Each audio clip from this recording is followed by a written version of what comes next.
नमस्ते दोस्तों, स्वागत है आपका डिजिटल पाठशाला विद सतेंद्रा में। आज हम बात करेंगे डिजिटल युग के बारे में। नमस्कार शिक्षक साथियों। अभी हम जानते हैं आई प्रेप पे सही तरीका क्या है पढ़ाने का हमारा। अभी हम आए और टीवी पे पढ़ाना स्टार्ट कर देंगे तो जो हमारी आईडी होती है वो लखनऊ शो नहीं होती। लखनऊ शो होना भी ज़रूरी है, तो हम स्टेप बाय स्टेप सही तरीके से जानेंगे कि हमें आई प्रेप कैसे चलाना है और इस पे आई प्रेप से बच्चों को कैसे पढ़ाना है। तो सबसे पहले टीवी ऑन करने के बाद हमें इस टीवी पे इंटरनेट कनेक्ट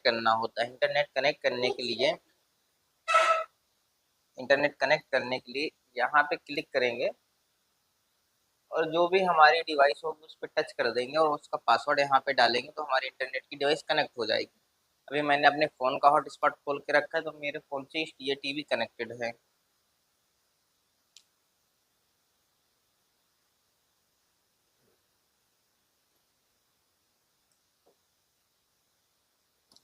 टीवी एक बार ऑन होने के बाद हम उसको रिफ्रेश कर लेंगे तो ज़्यादा सही रहता है।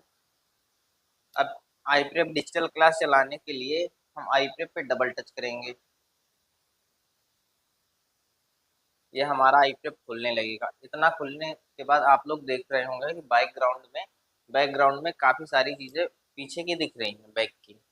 तो इसे हमें फुल स्क्रीन पे करना होता है, मैक्सिमाइज करना होता है। सबसे पहले हम इसको मैक्सिमाइज कर लेंगे। यहाँ से हमने इसको मैक्सिमाइज कर लिया तो हमारी टीवी पूरी फुल स्क्रीन पे आ चुकी है। अब इसके बाद जिस भी टीचर की आईडी यहाँ पे लॉगिन होगी उन टीचर की आईडी हमें साइन आउट करके अपनी आईडी लॉगिन करना है। तो ये करने के लिए हम इस 3 लाइनों पे टच करते हैं और साइन आउट पे, जहाँ पे साइन आउट शो हो रहा है वहाँ पे टच कर देंगे और जो भी हमारा नाम है यहाँ पे हम डालेंगे। Inter your name, mobile number, state और डिस्ट्रिक्ट। सबसे पहले अपना नाम डाल देंगे, मोबाइल नंबर डाल देंगे, स्टेट डालेंगे, डिस्ट्रिक्ट डालेंगे और साइन अप कर देंगे। यहाँ पे अगर हमने एक बार अपनी आईडी लॉगिन करके रखी है तो वो हमारी आईडी यहाँ पे शो होगी। अगर पहली बार लॉगिन करेंगे तो आपको अपना पूरी डिटेल इस पे फिलिप करनी होगी। अगर नहीं, आपने एक बार पहले इस पे लॉगिन कर दिया है तो आपकी आईडी यहाँ पे शो होगी। उसके लिए आपको सिर्फ इंटर योर नेम पे टच करना है और जो भी आपका नाम होगा यहाँ पे आपने एक बार भरा होगा, साइन अप किया होगा तो यहाँ पे शो होने लगेगा। जो भी हमारी आईडी है हम उस पर टच करेंगे और साइन अप पे क्लिक कर देंगे। हमारी डिटेल ऑटोमेटिक उस पर फिल हो जाएगी और साइन अप कर देना है। तो जो भी कक्षा हम एक बार पहले साइन अप किए होंगे तो वही कक्षा यहाँ पे खुलती है। अब जो भी कक्षा हमें पढ़ानी है, जैसे इस पे कक्षा 8 है, अब कक्षा में 1 पढ़ानी है तो वो कैसे करेंगे, तो कक्षा 8 पे ही टच करेंगे और जो भी कक्षा हमें लेनी है वो कक्षा यहाँ से ले सकते हैं। कक्षा 6 ले सकते हैं या तो कक्षा 7 या 5, जो भी आपको लेना है वो ले सकते हैं। अब यहाँ पे हम खोलते हैं विज्ञान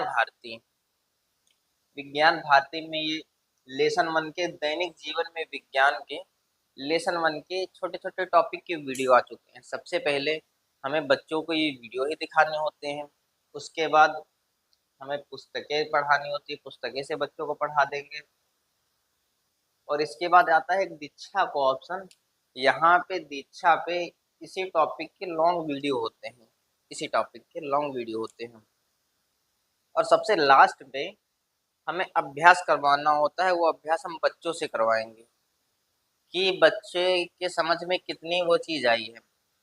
अब लेसन 1 पे क्लिक है तो लेसन 1 का ही अभ्यास आएगा। सारी चीज़ें पढ़ाने के बाद ही हमें अभ्यास करवाना होता है। अब यहाँ पे क्विज आ जाएंगे। आंसर ये बच्चों से ही सबमिट करवाने हैं। किसी पे जो भी आंसर सही होगा उस पे टच करेंगे हम।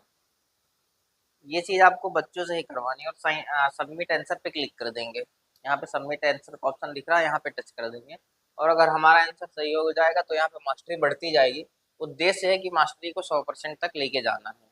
अगर आंसर गलत होगा तो यहाँ पे इनकरेक्ट आंसर लिख के आ जाएगा और मास्टरी भी हमारी नहीं बढ़ेगी। यहाँ पे हमारा आंसर इनकरेक्ट था। अगर करेक्ट होगा तो नेक्स्ट का ऑप्शन आएगा, नेक्स्ट क्वेश्चन का, और जो भी हमारा आंसर सही होगा उस पर टच कर देना है तो सही आंसर आ जाए। अभी तक हमने जाना कि मास्टरी के बारे में, मास्टरी जब 100% तक इसका उद्देश्य लेके जाने का। अब बैक आना है, हम यहाँ पे कट पे क्लिक करेंगे, क्रॉस पे क्लिक करेंगे और अभ्यास को मध्य में ही रोक दे इस पे टच कर देंगे। उसके बाद आ जाएंगे और बैक। ऐसे हम पढ़ाते रहेंगे। अब हम आते हैं कक्षा 1 पे। कक्षा पे क्लिक करेंगे और आ जाएंगे कक्षा फर्स्ट पे, ओके कर देंगे। अब यहाँ पे कक्षा 1 पे एक ही किताब दिख रही है, सिर्फ और सिर्फ कलरों की। क्या है कि हमारा जो है हमें अपना बोर्ड चेंज करना होगा, कुछ किताबें वगैरह चेंज हुई हैं, तो यहाँ पे आपको अपना बोर्ड चेंज करना होता है, तभी वो किताबें शो होंगी। जो नई किताबें हैं यूपीएसआरटी में हम क्लिक करेंगे और जो हमारा एनसीईआरटी का ऑप्शन होता है उस पर टच कर देंगे, तो एनसीईआरटी की किताबें यहाँ पे शो होने लगेगी। यहाँ पे देखिए अभी तक सिर्फ एक किताब दिख रही थी कलरव कक्षा 1 पे, अभी हमारी कितनी 6 किताबें दिख रही हैं। गणित दिख रही है, विज्ञान दिख रही है, इंग्लिश दिख रही है, इंग्लिश ग्रामर दिख रही है, हिंदी साहित्य दिख रही है, हिंदी व्याकरण भी दिख रही है। ऐसे ही हम बोर्ड चेंज करके यहाँ पे जो किताबें ना दिख रही हैं बोर्ड चेंज करेंगे और देखेंगे क्या अब वो किताबें शो हो रही हैं या नहीं शो हो रही। उसके बाद पढ़ाना स्टार्ट करेंगे। इतनी सारी चीजें होने के बाद आप अपनी यहाँ रिपोर्ट भी चेक कर सकते हैं कि हमने इस टीवी पे अभी तक कितना पढ़ाया है। ये चीज कक्षा वाइज शो होती है कि अभी तक इस कक्षा में हमने कितना पढ़ाया है। यहाँ पे हम आ जाते हैं यूपीएसआरटी में और कक्षा सेलेक्ट कर लेते हैं 8 और ओके कर देते हैं। अब अपनी रिपोर्ट देखने के लिए आपको आना होगा 3 लाइनों वाले ऑप्शन पे और यहाँ पे हम टच करेंगे मेरी रिपोर्ट वाले ऑप्शन पे। यहाँ पे हमने मेरी रिपोर्ट वाले ऑप्शन पे टच कर दिया है। देखिए यहाँ पे 10 आवर 7 मिनट 42 सेकेंड हमने अभी तक पढ़ाया है कक्षा 8 पे। ये सिर्फ कक्षा 8 का शो हो रहा है। कक्षा 7 पे जाएंगे तो कुछ दूसरा दिखेगा, जितना हमने पढ़ाया होगा उतना शो होगा। उसके बाद इतना पढ़ाने के बाद हम यहाँ पे चाहे तो अपनी आईडी हटा भी सकते हैं और ना चाहे तो नहीं भी हटा सकते हैं और यहाँ पे हम कट कर देंगे। कट करने के बाद अब जब दूसरे टीचर आएंगे तो वैसे ही वो आई प्रेप खोलेंगे, जिन भी टीचर की आईडी लॉगिन रहेगी उसको लॉग आउट करेंगे और यहाँ पे अपनी आईडी लॉगिन कर लेंगे। तो दोस्तों ये थी आज की वीडियो। अगर आपको ये वीडियो अच्छा लगा हो तो ऐसे ही वीडियो पाने के लिए हमें सब्सक्राइब या फॉलो करें।